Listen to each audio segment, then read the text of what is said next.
More than 55,000 people are thought to have been killed in this earthquake that hit Turkey, and then also the shocks were felt in Syria. So as we compare, we can't obviously compare the two directly, different places, different infrastructure, but just to give you an idea of the scale of earthquake and the potential impacts and ramifications, the 2023 earthquake in Turkey, over 55,000 people dead.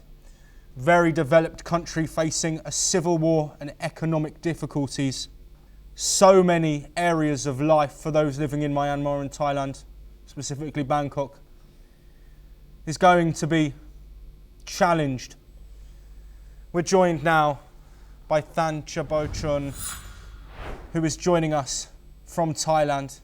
Thank you very much for being here. Can you give us an update on what it's been like for you in the previous several few hours? Yes, I went to work for my normal, working routine there, and actually I get ready to work around 9 in the morning, and everything is went well smoothly.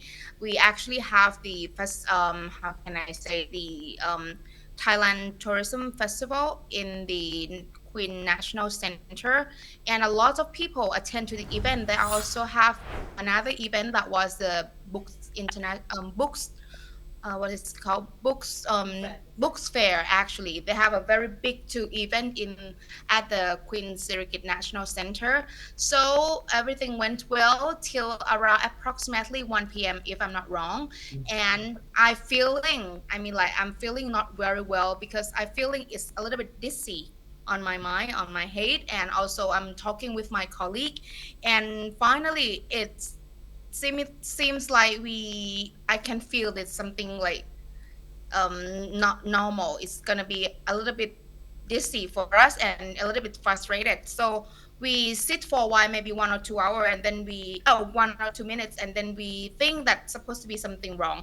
Then we talking to each other, me and my colleague, and then we decided to run away from the event, and then we leaving from the big hall outside of the building, and then a lot of people, I think 1,000 people coming out, and yeah, we landed outside the building safely, properly at that time. Yes, you mentioned there the dizziness, the fear.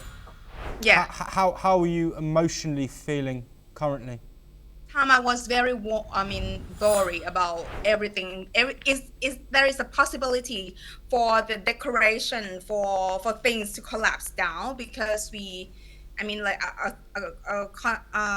can I say, the decoration is very, how can I say, not that stable, because it's not the contemporary. I don't know in English, but it seems like everything can be collapsed, right? Because there is a lot of decoration, even a mirror, even a flower, even a light, even an installation, stage. We have a big stage on the fair, at the fair. Everything could be collapsed every single minute. So we try our best to run away from the event at that time. Yeah.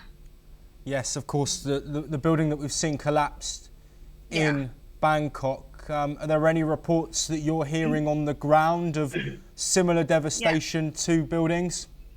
Yeah.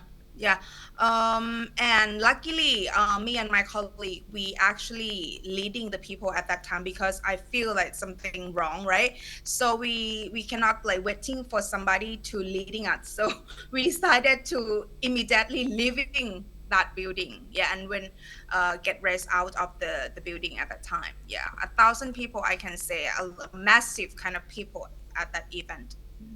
Yes, Ms. Chantra, we're going to move away for 1 second. We're getting some breaking news that the Thai Prime Minister is visiting the scene as rescuers search the rubble for quake survivors. Of course, an effort to find those people, an effort to rescue those people. For yourself, how do you think that the country can move forward, given that, of course, this situation is potentially going to take days, and there's going to be a constant reminder of this devastating impact on Thailand?